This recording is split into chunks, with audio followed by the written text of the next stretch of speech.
বাংলাদেশের কোনো মিষ্টির দোকানে যেন একটা মিষ্টি যেন অবশিষ্ট না থাকে। বাংলাদেশে আওয়ামী লীগ নামের কোনো পশু জানোয়ার যেন একটাও বাংলাদেশে না থাকে।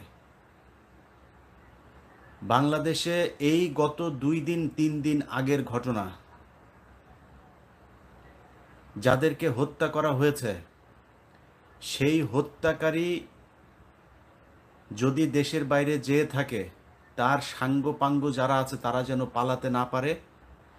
তাদেরকে যারা এই কয়দিন সমর্থন করেছে, সময় টিভি, 71 টিভি সহ যেসব গণমাধ্যম তাদেরকে সমর্থন করেছে, এবং এই এতগুলো কিশোর যুবক মারা যাওয়ার পরেও যারা কিনা শেখ হাসিনার পাশে এই কয়দিন নোংরামো করেছে, তাদেরকে বিচারের আওতায় আনতে হবে।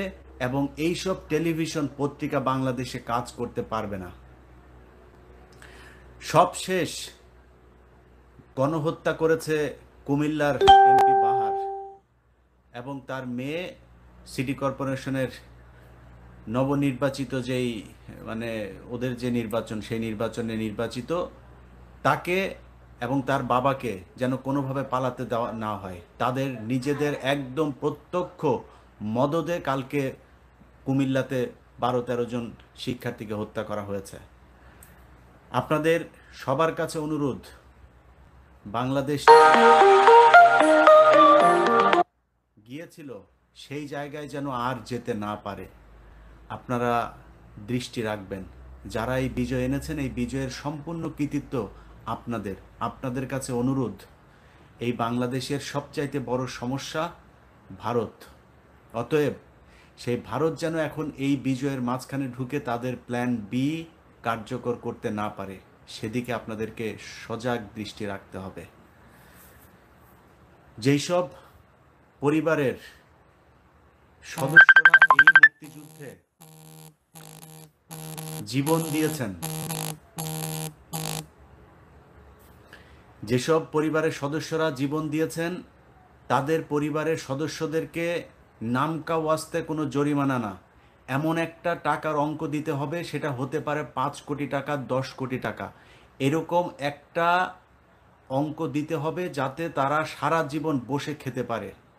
ওই পরিবারের এদেরকে এই যে নতুন প্রজন্মের যে মুক্তিযুদ্ধ, এই মুক্তিযুদ্ধের বিশেষ খেতাব দিতে হবে। যারা এই মুক্তিযুদ্ধে আহত হয়েছে তাদেরকেও যুদ্ধাহত মুক্তিযোদ্ধা হিসাবে তাদের ঘোষণা করতে হবে। কারণ আজকে বাংলাদেশ বিজয় লাভ করেছে, অনেকেরই হয়তো সুযোগ সুবিধা হবে, কিন্তু যাদের পরিবারের সদস্যরা চলে গেছে তারা কিন্তু তাদের পরিবারের সদস্যদের পাবে না।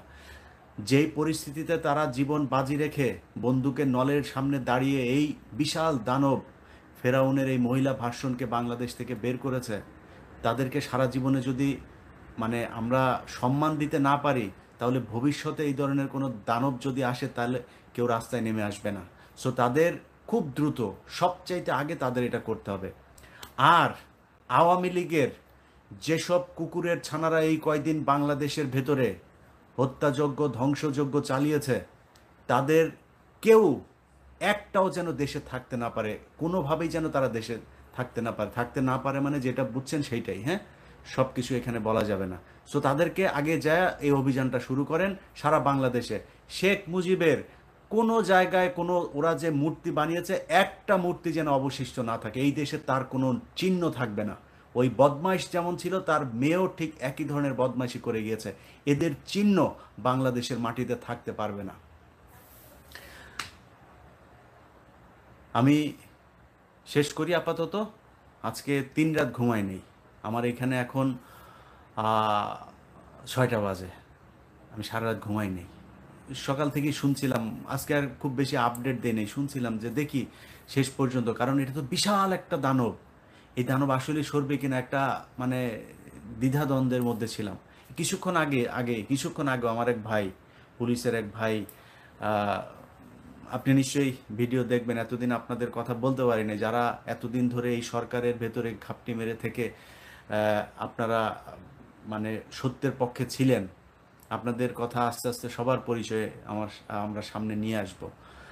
ভাই আমাকে বলছিলেন যে, বা ইলিয়াস ভাই আপনি কি এখনো দ্বিধাদ্বন্দ্বে আছেন? আমি তাকে বলছিলাম ভাই দ্বিধাদ্বন্দ্বে নাই, কিন্তু সেই আমাকে প্রথম বলেছে যে ভাই হয়ে যাচ্ছে। আমি বললাম ভাই নাই, কিন্তু ভয় পাচ্ছি, বিশ্বাস হইতে চায় না। অতএব আওয়ামী লীগের এই যে গত 5 বছর এই সোশ্যাল মিডিয়াতে তোদের যাদেরকে বলেছিলাম যে তোদের আম্মু যেদিন চলে যাবে সেদিন এসে কথা বলিস, আয় এবার যা ঢাকা যা, কোথায় যাবি যা, যা ঢাকায় গিয়ে কোথায় যায় তারপরে বলবি যে ইলিয়াস তুই আয় দেখি তোরা যায় এই কর। আর আমি দেশে গেলে আসবি বল, আসবি কে আসবি বল, নাম বল, কোন জায়গায় আসবি, কোথায় আসবি, সামনের সপ্তাহে টিকিট করে আসবো, বল কোথায় আসবি। আমরা অধ্যত্বপনা দেখাইলাম না।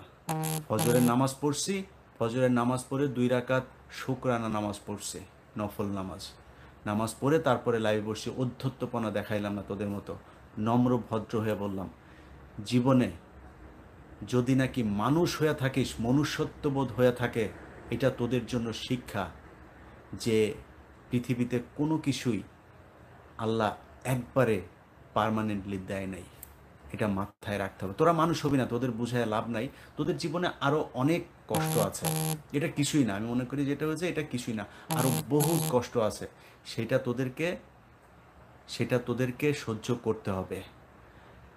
ওর পতনটা ঠিক যেইভাবে মনে করেছিলাম আল্লাহ ওইভাবে করেন না। আল্লাহ জানি না সামনে কি লেখা রেখেছে, কিন্তু শেখ হাসিনা, তুই আমার এই বক্তব্য যেখানে বসে শুনিস, তোরে বলে রাখলাম তোর হাতে যত রক্ত, আল্লাহ তোকে এত শান্তিতে দেশ থেকে পালায়া যায় তারপরে বাঁচতে দিবে না। 2 দিন আগে বলছিলি, যখন আগরতলা গিয়া বসে বসে অফিস করতি তখন বলছিলাম যে তুই পালায় গেছিস, তখন বলছিলি আমি পালাই না, তুই পালাস, তোরাই পালাস, তোর বাপ পালিয়েছিল, তুই এর আগেও পালিয়েছিলি 1/11-এ, আজকেও পালাইলি, এটাই তোর চরিত্র। শুধু এইটাই বললাম, যতগুলো নিরীহ মানুষকে তুই হত্যা করেছিস এত সোজা না। একজন শিক্ষার্থী 9, 10 ইন্টারমিডিয়েট ইউনিভার্সিটিতে পড়াশোনা করে, এরকম একটা সন্তানের মা সারা জীবন বাঁচবে কেমনে রে? কিভাবে বাঁচবে? এই সন্তান রেখে কোনো কোনো বাবা মা সম্ভব সহ্য করা? তুই তাদেরকে বুক খালি করেছিস, আল্লাহ এত সহজে তোরে ছাড়া দিবে না।